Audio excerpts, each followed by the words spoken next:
Далее. I have another little test for you in a few moments, but before I do, I want to explain this picture here on the screen. This represents typically a product life cycle. The idea that something new starts off, it grows over time, the graph goes up, and then it reaches a peak, at which point the product or the service is replicated amongst a wide group of people. It's no longer trendy, new, fresh. And unless it does stay trendy, new or fresh, then the product or service goes into decline. You think of Apple computers as an example. They need to come out with new innovations all the time to stay on top of the marketplace. One company that didn't do this very well was Kodak, the camera company. They failed to foresee the advent of digital technology. They ignored it at their peril, and almost overnight, with the advent of digital cameras, Kodak virtually went out of business. The point is that the cycles that businesses go through have implications for law firms too. From emergence to prominence to irrelevance to obsolescence, with time, there is a risk, as Susskind has predicted, that lawyers or law firms could become obsolete unless they stay relevant, unless they stay, the phrase I use is ahead of the curve. Ahead of the curve means on the left-hand side of this curve. To explain, the sociologist Everett Rogers developed something called the diffusion of innovation, which this graph indicates. It's designed to illustrate. And his diffusion of innovation serve to illustrate how organizations and communities and people respond differently to new ideas and change over a period of time. And what the graph suggests is that there are people who on the left-hand side grasp the change or the new ideas quickly. They're either the inventors of the idea or they're the adopters of the idea. They like the idea, they embrace it. Then you have the people who, think about it, watch the developments, and then they're eventually won over, the early majority. So in 1995, the early majority amongst law firms might have been those who foresaw the need for email, or foresaw the need to have a website. The right-hand side of the curve is made up of a lot of conservative, resistant to change people who are described as the late majority or the laggards. People who refuse to believe that change is good, who refuse to embrace any form of change in their organizations. 2 years ago, I read a book by an Australian author called Michael McQueen, who offered a very clever adaptation of this chart by asking a number of questions which will enable the reader to identify where on that chart that person or that organization is. And I'm going to do that test with you now. It just takes a couple of minutes. I'm going to ask you 10 questions. You might just need a pen. If you've got a pen, or in your head, add up a number of numbers. I'm going to ask you 10 questions. And if the answer to the question is very true about your firm or you personally, I want you to score yourself 5. If the answer to the question is very untrue, that's not me at all, score yourself 1. And if it's in between, give yourself 2, 3, or 4. So, here are my questions. Question 1. In the past 12 months, we, or your law firm, has changed how we do things due to client or staff feedback. If it's very true, score yourself 5. If it's not true at all, you've never got any client feedback, you've never got any staff feedback, then give yourself 1. Question number 2. We have very few competitors. У нас очень мало конкурентов. Is it very true? Да. You don't have any competitors? У вас You're нет the only конкурентов? one Вы in your field? единственный в вашей области. Give yourself 5. Дайте If you've себе got 5 lots of баллов. people who offer Если the есть same много service that людей, you которые do, предлагают те же then самые give услуги, yourself которые much less. предлагаете вы, дайте себе меньше. Question number 3. Вопрос номер 3. Our internal operations are very different from 3 years внутренний ago. режим работы отличается очень very сильно от того, как мы Partly работали true 3 or года not true at назад. all? Да, Question number 4. частично да, нет. Our team has a high sense of Четвертый вопрос. enthusiasm, Наша energy and momentum. команда характеризуется энтузиазмом, энергией и You keeping динамикой. score? Итак, даете себе балл. The next question, Следующий 5. вопрос. 5. Our competitors tend Наши to copy us, not the other way конкуренты round. копируют нас, а не наоборот. Не мы копируем их. Question 6, I Вопрос think. 6. New innovative ideas Новые are rarely инновационные met идеи with resistance. редко сталкиваются с сопротивлением в нашей фирме.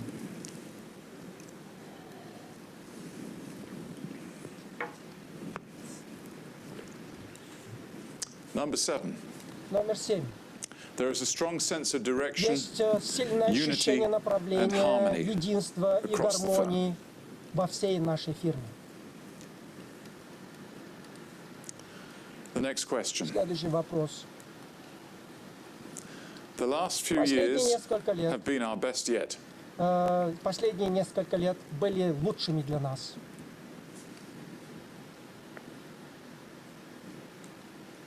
За все время. Next question. Our Следующий partners are вопрос. more Наши excited партнеры about our future plans than our past. более интересуются accomplishments. нашими будущими планами, нежели нашими прошлыми достижениями. Их больше интересует, их больше волнуют наши будущие планы, нежели наши прошлые достижения. I think this is the last Я question. We думаю, have это a последний succession plan in place. вопрос. И у нас есть In перспективный other words, план. we have a plan То есть у нас есть for the план future of our business once our senior для lawyers retire. будущего, для нашего That's what I будущего, mean by a succession plan. когда наши ведущие юристы What's going to happen in your уйдут на firms when the пенсию. 60-year-old plus partners Что walk случится, out the когда door? из вашей What's gonna фирмы happen to their уйдут clients? тем, кому исполнится Do they need 60 paying лет? off? Что случится с клиентами? Okay. Нужно ли им Add up your выплачивать scores. компенсацию?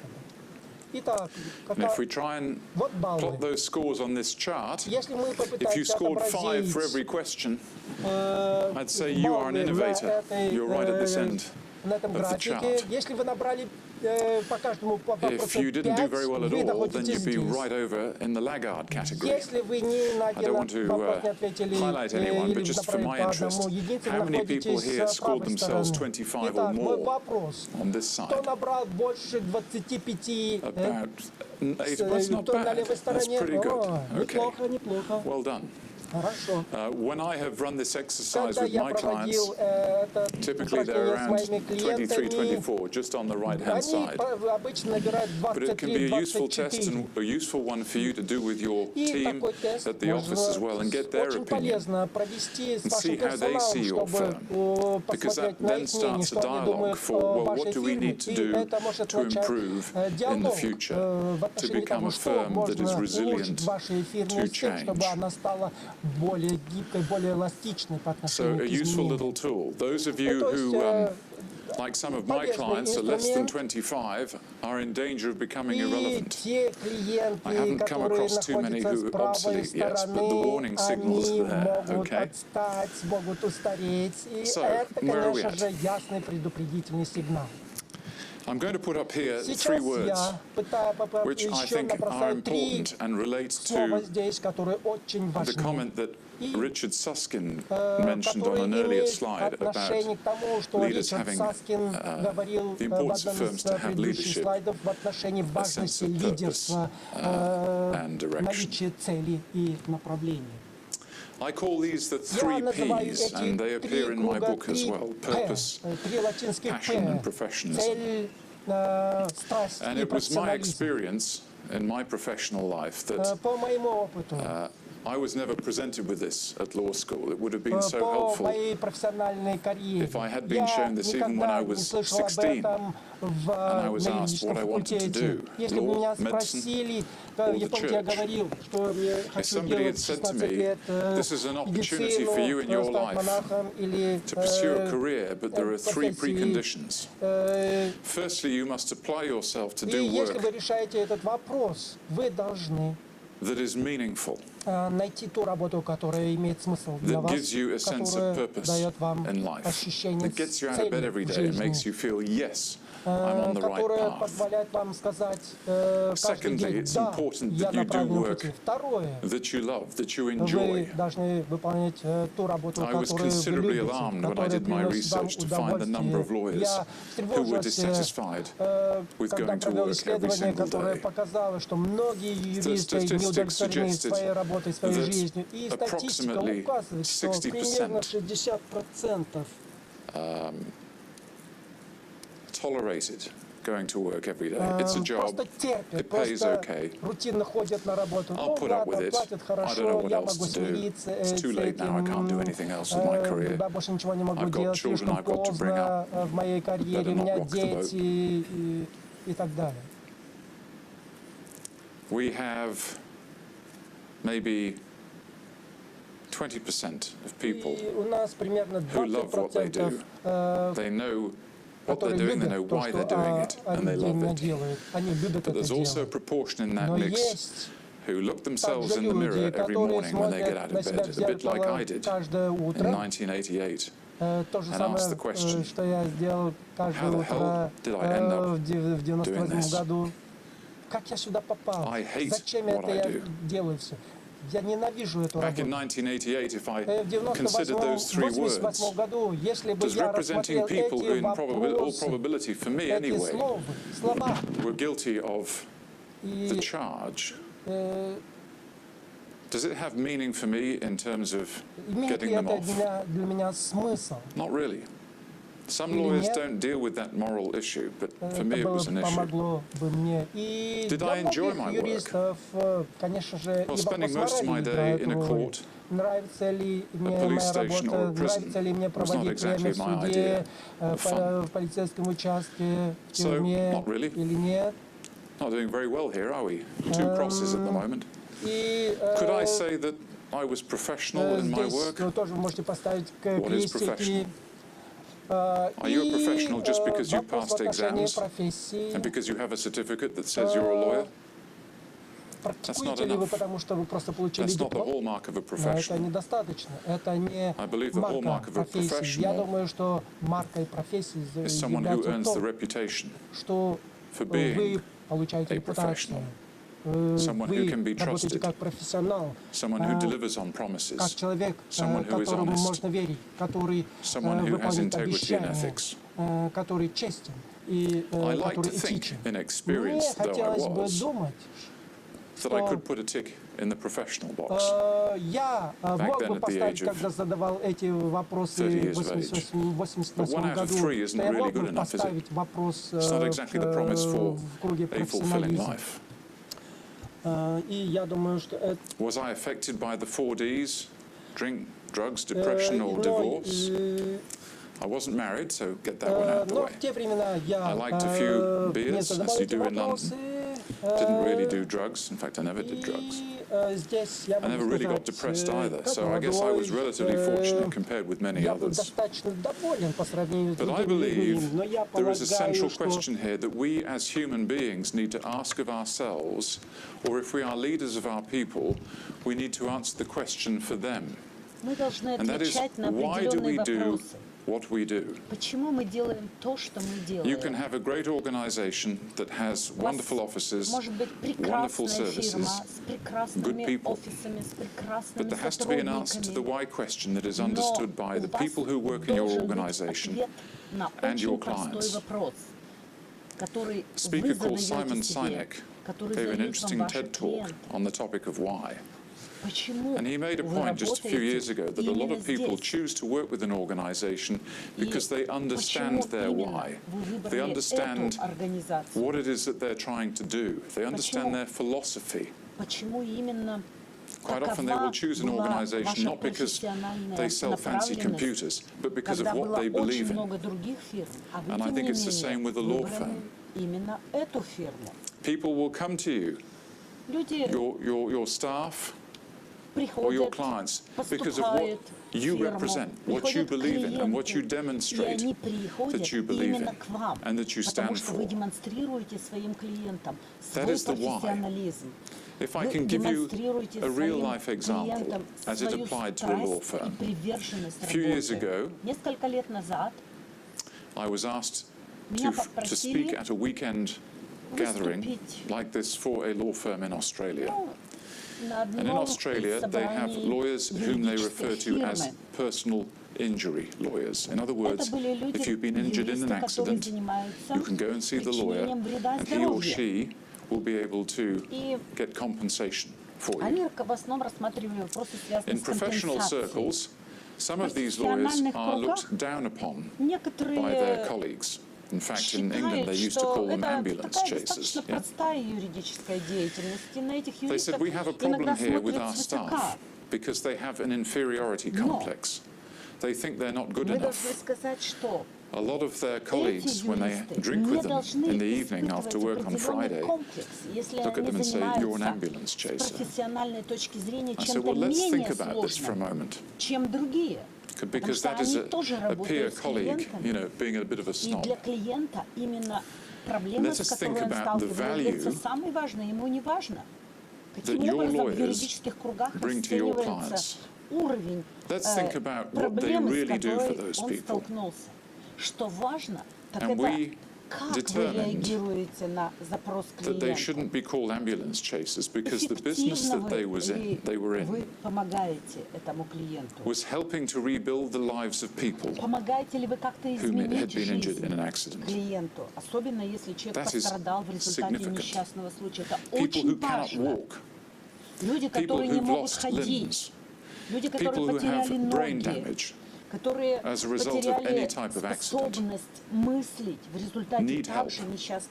That is the power of the work of those lawyers. It's been my experience that a lot of lawyers underestimate their true value to their clients. Part of that is because the value is written into the timesheet that you're asked to complete and relating that to your hourly bill. Sometimes your value doesn't relate to your bill, it relates to the emotional value, what it is that you do for your clients that help them improve their lives or their business. That's the true value. And sometimes no price can be put on that. That is your true worth, and it's something that's worth never forgetting. When I moved to New Zealand in 1992, I turned on the television and there was a program there called 60 Minutes. And on that television program that evening was an interview with this man. His name was Fred Hollows. I'd never heard of Fred Hollows before, but it turns out that he was and still is very well known in New Zealand. He was an eye surgeon. Much of his work was done in communities such as Aboriginal communities in Australia, in Southeast Asia and Nepal, where people in those communities had no access to surgeons with his skills. He effectively restored the sight of hundreds of thousands of people through either his direct intervention or those of surgeons who chose to work for his organization. And I recall in the 60 Minutes interview, he was asked one question by the interviewer. The interviewer said, Fred, what do you see as having been your purpose in life? And his answer was just two words. And those two words were to serve. To serve. Not long after that interview, Fred died of cancer. somewhat prematurely. But to this day, his foundation thrives and lives on because he left a legacy for many hundreds or indeed thousands of people to benefit from his work through other surgeons who these days offer their services to help those poor communities. Those words of Fred Hollows were never lost on me, and I repeated them in my banana book because I think it's good advice for all young lawyers, or indeed lawyers of any stage in their career, to remember that one of their key purposes for being a lawyer is to serve people, serve the communities in which they operate, whether it's a business or whether it's a family or whether it's a charity or an organization. I think profound advice. I think if we, particularly young people today, can make choices about their career by being able to answer the why question for themselves, or we as leaders of our own organizations can answer the why question for our people. This is why we do what we do. You will be doing a great service for those younger people. I want to introduce a couple of concepts before I hand over to Lucia and Pedro. I think these are important to provide the framework for our understanding of managing and running a legal practice. The first one that I want to mention is something called the 80-20 rule, invented by the Italian economist Vilfredo Pareto. Again, something I was never taught at law school. But basically, the 80-20 rule can be applied in a number of ways. This diagram, I've used it just to indicate to you how it might apply in your practice. For example, it's probably fair to say that 20% of your clients account for 80% of your income in your business. It might also be true that 20% of your clients create 80% of the major problems or headaches or complaints in your practice as well. The significance of the 80-20 rule was not lost on a firm of accountants that I met a few years ago in London. And just like a law firm, they professed to offer a wide range of services to their community. But they weren't distinguished by anything in particular. And then the penny dropped. They learnt about the 80-20 rule. They made a decision that they had to focus on what they were best at and what they wanted to do. Something that gave them a sense of purpose, a sense of meaning. And they realized that the work they enjoyed doing most was working with startup companies and young fledgling businesses. So they changed their positioning statement. Instead of chartered accountants, which is typically in the United Kingdom a phrase that is used to describe a firm of accountants, they added the words "and business advisors." They also looked at their client base. They went through every single client. They had over 800 clients.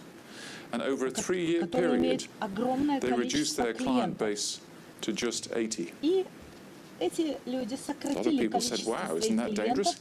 Getting rid of clients at a time that most organizations are trying to find them. They said it wasn't dangerous, it was the best thing we ever did.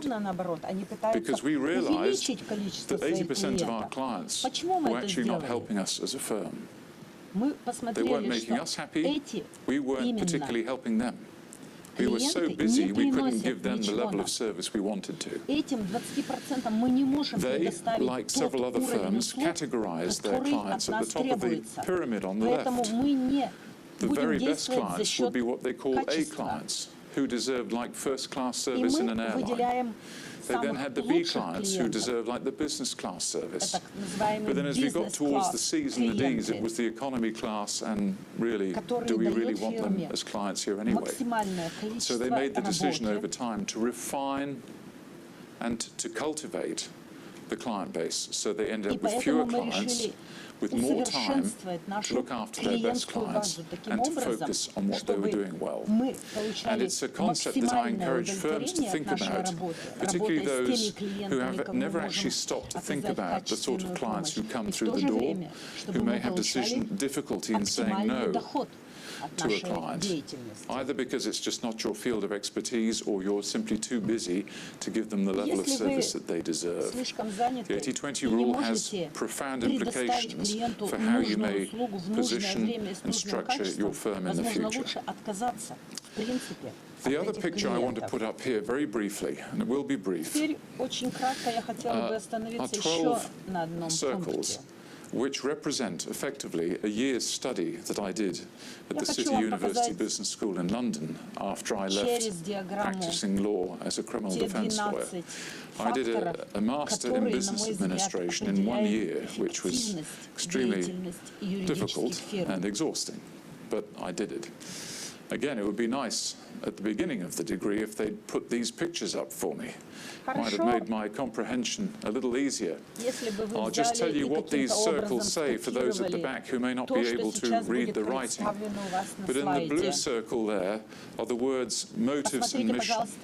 And you can take this as a blueprint, if you like, for those of you who are in charge of administration or managing those firms. These, I think, are the 10 key areas that you need to focus on when making sure your firm is ticking over successfully.